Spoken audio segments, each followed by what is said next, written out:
আসসালামু আলাইকুম প্রিয় মুসলমান ভাই ও বোনেরা।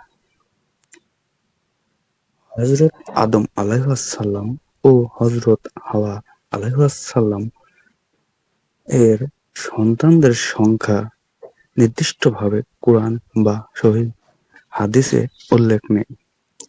তবে ইসলামী ঐতিহ্য ও ইতিহাস অনুযায়ী তাদের বহু সন্তান ছিল। বেশিরভাগ বর্ণনায় বলা হয় যে হযরত আদম আলাইহিসসালাম হযরত হাওয়া আলাইহিসসালামের প্রতিবার যমজ সন্তান জন্ম নিত। সাধারণভাবে বলা হয় তাদের প্রথম সন্তান ছিলেন কাবিল ও তার যমজ বোন। এরপর হাবিল ও তার যমজ বোন কাবিল ও হাবিলের কাহিনী কুরআনে সূরা মায়েদা ২৭-৩১ উল্লেখ আছে। সেখানে কাবিল তার তাই হাবিলকে হত্যা করেছিল।